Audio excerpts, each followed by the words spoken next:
মা ইয়ালফিযু মিন কাওলিন ইল্লা লাদাইহি রাকীবুন আতীদ। আল্লাহু আকবার। আরে জোরে বলি আল্লাহু আকবার। মহিলাটা, কারণ এই আয়াতের অর্থ হলো, ও পৃথিবীর মানুষ, আল্লাহ বলেন তোমরা এমন কত মানুষ এমন কোনো কথা বলে না যে কথাগুলো আল্লাহর ফেরেশতারা রেকর্ড করে রাখেনি। এই আয়াতের মূল অর্থ হলো যে আল্লাহ তাআলা ফেরেশতারা সংরক্ষণ করে রাখে, প্রহরী ফেরেশতারা ওই মানুষের কথাগুলো সংরক্ষণ করে রাখে। 1400 বছর আগে তো রেকর্ড যন্ত্র ছিল না, কাজেই আল্লাহ তাআলা তখন বলছিলেন ফেরেশতারা, রক্ষিত ফেরেশতারা সংরক্ষণ করে রাখে। কিন্তু এখন তো রেকর্ড করলে আপনারা সহজে বুঝে ফেলবেন, আর এটা কারো মাথা না বোঝার কথা না। আর রেকর্ড যে হচ্ছে, আল্লাহ যে পারবেন এটা এই মোবাইলই প্রমাণ করে। আল্লাহ পারবেন না কেন? তো মানুষের এমন কোনো কথা নেই যে কথাগুলো রেকর্ড করা হয় না। কাজে ওই মহিলাটা বলতেছে, বাবা আমি এই জন্য কোরআন দিয়ে কথা বলি, কারণ আমি জানি আমার প্রত্যেকটা কথাকে রেকর্ড করা হচ্ছে। সুতরাং আমি আমার মাতৃভাষা ছেড়ে কোরআন দিয়ে কথা বলি এই জন্য, কারণ কোরআন দিয়ে কথা বললে প্রতিটা হরফের পরিবর্তে কমপক্ষে 10টা করে নেকি আমার আমল নামায় জমা হবে। দেখছো কত বড় স্পর্ধা! মহিলা মানুষ হয়ে আমি জগৎ বিখ্যাত একজন মুহাদ্দিস, আমার সাথে সে আরবি উত্তর দিয়ে যাচ্ছে। এবার একটা বুড়িকে প্রশ্ন করব, যে প্রশ্নটা দিয়ে বুড়িকে আমি আটকিয়ে ফেলবো। মুহাদ্দিস সাহেব বলতেছে যে এবার এমন একটা প্রশ্ন করব আমি, যে প্রশ্নটা দিয়া মুহাদ্দিস সাহেব এই বুড়িকে আমি আটকিয়ে ফেলবো। মুহাদ্দিস সাহেব বলতেছেন, বাড়ি জিগাইতেছেন, বাড়ি কোথায়? অর্থাৎ আমাদের বাড়ি কি কোরআন শরীফে লেখা আছে? কবিচন্দ্রপুর, বরাপাড়া, সবিলা কি কোরআন শরীফে লেখা আছে? তো ওই মুহাদ্দিস সাহেব বলতেছেন, মাগো তোমার বাড়ি কোথায়? এবার মনে মনে কইতেছে বুড়ি আটকিব, বুড়ি আটকিব এবার, যে মাগো তোমার বাড়ি কোথায়? মহিলা বলে, সুবহানাল্লাযী আসরা বিআবদিহি লাইলাম মিনাল মাসজিদিল হারাম।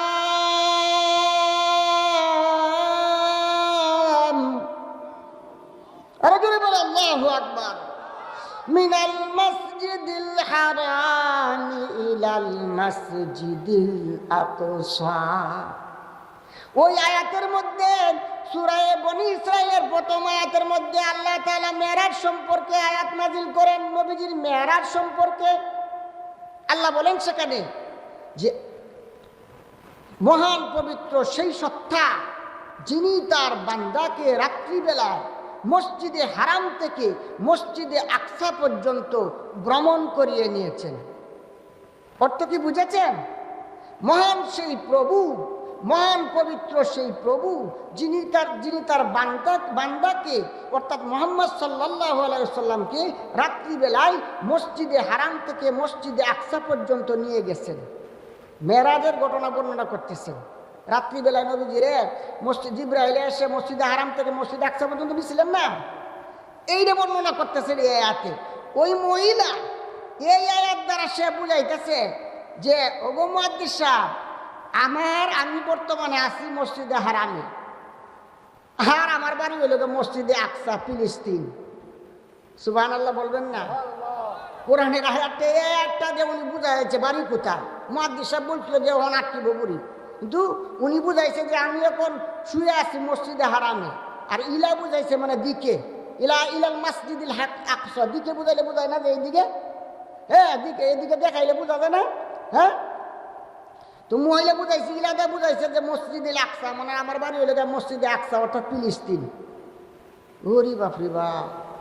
মুহাদ্দিস সাহেব আশ্চর্যান্বিত হয়ে বলে, সামান্য একটা মহিলা আমারে হতবাক করে দিয়েছে। মাগো, আচ্ছা মাগো, তো তুমি তো বিপদে পড়ছো মা, এক কাজ করো, তোমাকে আমি, আমার উট আছে, আমার উট দিয়ে তোমাকে আমি বাড়ি পর্যন্ত পৌঁছে দেই। হ্যাঁ, তোমাকে আমি বাড়ি পর্যন্ত পৌঁছে দেই। তো উনি বলতেছেন, কোরআন মাজিদের আয়াত হইল, ওমা তাফআলু মিন খাইরিন ইয়ালামুল্লাহ।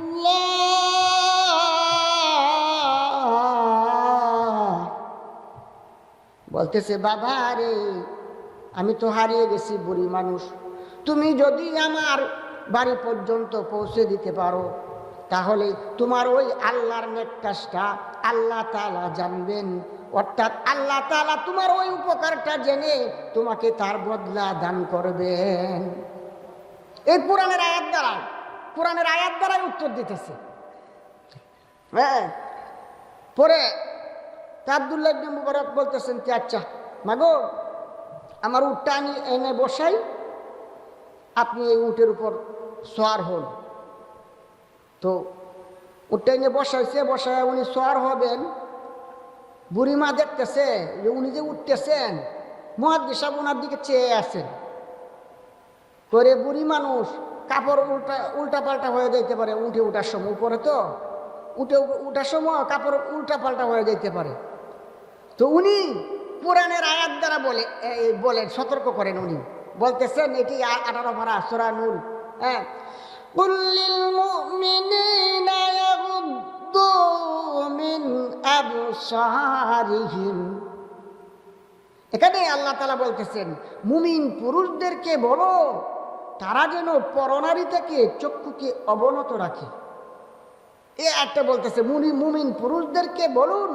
নবীজিকে আল্লাহ সম্বোধন করতেছেন, হে নবী, আপনি মুমিন পুরুষদেরকে বলুন তারা যেন পরনারী দেখা থেকে চক্ষুকে অবনত রাখে। মুহাদ্দিস সাহেব বলে, রে আমার তো গা মারে দিছে বুড়ি, আমি তোকে বুড়া মানুষ, বুড়া বেডি, যাতে ফইরে না যা যে দরা মানে উঠার সময় যাতে ফইরে যদি না যায় দরা মানে, এই নিয়তে সাহা রয়েছি। অন বুড়ি কয়, না তুমি এমনি তো সেইদিকে তাকাও, আমি বুড়ি মানুষ। মুহাদ্দিস সাহেব একবারে সেইদিকে চোখ নিয়ে চলে গেছেন, চোখ ঘুরে ফেলছেন। বুড়ি আপনার গোড়ার উপর উঠছে। হ্যাঁ, গোড়ার উপর সওয়ার হয়েছে, উটের উপরে সওয়ার হয়েছে। সওয়ার ফুটলে পরে আব্দুল্লাহ ইবনে মুবারক নিয়ে ওনার বাড়ির উদ্দেশ্যে চলতেছেন। ওনার বাড়ির উদ্দেশ্যে চলতেছেন। এখন উটের উপরে উঠিয়া আব্দুল্লাহ ইবনে মুবারক বলে যে, বুড়িরে আমি আটকাইতে পারলাম না, কেমন দক্ষ দেখি কোরআনের উপর। হ্যাঁ, বুড়ি একজন মহিলা মানুষ, দেখতেছেন মহিলা মা বোনেরা মন দিয়ে শুনবেন, কোরআনের উপর তারা কেমন দক্ষ ছিলেন। হ্যাঁ, আর আমরা তো আজকাল মা বোনেরা এই যে বাবার বাড়ি থেকে কোরআন শিক্ষা দিয়েই বিয়ে দিছিলেন, কিন্তু স্বামীর বাড়িতে আইছেন 8-10 বছর হয়ে গেছে, 2-3টে সন্তান হয়ে গেছে, কিন্তু এই কোরআন আল্লাহর কালাম এই যে উপরে লটকানো ছিল, এই লটকানো স্মৃতি পড়তেছে, মা বোন আর কুলি আর দেখে না। এরকম হয়েছে, শেষে বাদে সিরাফারা ওই রকম মসজিদে নেজামা দিলাম। হ্যাঁ, এই অবস্থা। কিন্তু একজন মহিলা মানুষ, তিনি কোরআনের উপর কেমন দক্ষতা হইতে পারলে প্রত্যেকটা কথার উত্তর আরবিতে কোরআনের মাধ্যমে দেওয়া যায়। তো বলতেছিলাম, আব্দুল্লাহ ইবনে মুবারক বিশ্ববিখ্যাত মুহাদ্দিস সাহেব, উনি তার উটের উপর সওয়ার করছেন বুড়িকে। সওয়ার করে এখন উনি প্রশ্ন করতেছেন যে, মাগো আপনার সন্তানাদি আছে? এখন আরবিতে উত্তর, নাম হ্যাঁ, লা না বললেই চলে। তো ঠিক না? নাম হ্যাঁ, লা না বললেই চলে। কিন্তু উনি এটা করে উত্তর দিতেছেন কোরআনের মাধ্যমে। আল মালু ওয়াল বানুনা জিনাতুল হায়াতিদ দুনিয়া। যে এখানে অর্থ হলো যে, এখানে আল্লাহ বলতেছেন ধন সম্পদ সন্তানাদি হইল দুনিয়ার সৌন্দর্য, অর্থাৎ এই সৌন্দর্য আমার আছে। এবার বলতেছে বুড়ি রে, এখন আর বুড়ি উত্তর দিতে পারবে না। এমন একটা প্রশ্ন করবো, এখন আর বুড়ি উত্তর দিতে পারবে না। জিজ্ঞাসা কর, তোমার ছেলে মেয়ে, ছেলের নাম কি, ছেলেদের নাম কি, ছেলেদের নাম কি? আমরা মানুষের নাম কি কোরআন শরীফে আছে? সবার নাম কি কোরআন শরীফে আছে? নবীগণের নাম আছে, বিশেষ কয়েকজনের নাম আছে। এখন বুড়ি এটারও উত্তর দিতেছে। ছেলেদের নাম কি দেখেন, আল্লাহর বান্দি এভাবে বুঝে বুঝে বুঝে ছেলেদের নাম রাখছে। বলছে কি, ইয়া ইয়াহইয়া খুযিল কিতাবা বিকুওয়া, আমার 1 নাম্বার ছেলের নাম ইয়াহইয়া। ওয়া কাল্লামাল্লাহু মূসা তাকলিমা, আমার 2 নাম্বার ছেলের নাম মূসা। ওয়াত্তাখাযাল্লাহু ইব্রাহিমা খালিলা, আমার 3 নাম্বার ছেলের নাম হইল ইব্রাহিম। বুড়ি মুহাদ্দিস সাহেবকে আশ্চর্যান্বিত করে দিল। এইভাবে বুড়িকে যখন বাড়ি পর্যন্ত মুহাদ্দিস সাহেব নিয়ে পৌঁছলেন, তখন মুহাদ্দিস সাহেব বসলেন। উনি বুড়ি বাড়িতে গেছেন গা, মুহাদ্দিস সাহেব বসলেন সামনের কোটা। তখন বুড়ি বাড়িতে গিয়েও বলে ছেলেদেরকে বলে, ফাবআসু আহাদাকুম বিওয়ারিকিকুম হাযিহি ইলাল মাদিনা, যে এটাও কোরআন দিয়া বলে, যাও তোমরা একজন বাজারে গিয়া কিছু নাস্তা পানি নিয়ে আসো ওনার জন্য।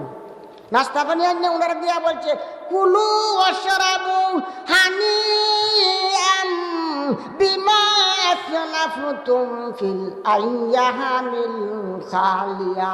ও মুহাদ্দিস সাহেব, অতীতের সময়গুলোতে আপনি আমার জন্য যে কষ্ট করেছেন, ওই কষ্টের বিনিময়ে আপনি তৃপ্তি সহকারে এখন পানাহার করুন।